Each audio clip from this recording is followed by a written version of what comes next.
ሰላም እንዴት ናችሁ? ዛሬ ደግሞ ስለ ኤችሲቲ ነው ወይንም ደግሞ ሃይድሮክሎሮታዛይድ ብለን ስለምንጠራው የግፊት መድኃኒት ነው። ይህ መድኃኒት ብዙ ጊዜ ለብዙ ሰዎች ግፊታቸው ሲጨምር የመጀመሪያ ስታርቲንግ ዶዝ የሚሰጥ ነው ወይንም ደግሞ ዳይሬቲክስ ይባላል።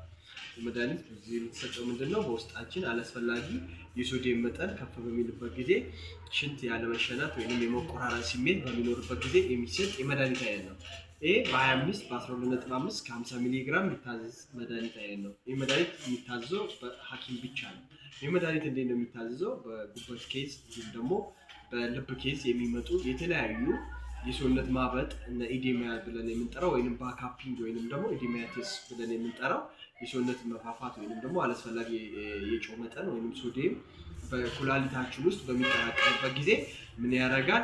ከደማችን ውስጥ ወደ ሽንት የሚሄደው የሽንት ቱቦ ወይንም ግሎሜሩላር ፊልትሬሽን ብለን የምንጠራው የሽንት ቱቦ ከሌላው ንጥረ ነገር የሚያጣራልን ማጣሪያው ጋር ብሎክ ያደርገዋል። ቀዳዳዎቹ በሚደፈኑበት ጊዜ ምን ያደርጋል? ባካፕ ወይንም ኢዴማ የሰውነት የማበጥ እግር አካባቢ እንዲሁም ደግሞ ግፊታችን ከፍ የማለት ባህሪ ይከሰታል። በዚህ ሰዓት ኤችሲቲ ምንድነው የሚያደርገው? አላስፈላጊ የጨውን መጠን ከውስጣችን በሽንት መልክ በማስወጣት የደም ዝውውራችንን የማስተካከል ባህሪ ያለው ማለት ነው።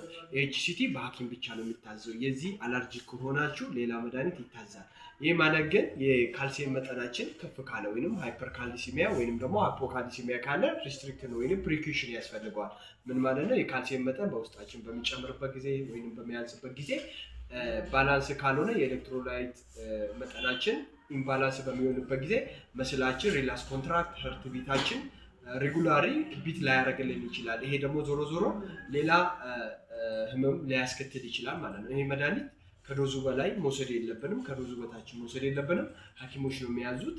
ይህ መድኃኒት በምንወስድበት ጊዜ ከምግብ በፊት ነው፣ በባዶ ሆድ በተለይ ጠዋት ቢሆን ይመከራል። ብዙ ጊዜ ኤችቲኤን ታይፕ 2 ብለን ወይንም ደግሞ ሃይፐርቴንሲቭ ታይፕ 2 ወይንም ስቴጅ 2 ፔሸንቶች ብዙ ጊዜ የሚጠቀሙት ነው። እንደ ስታርቲንግ ዶዝ የሚጠቀሙታል።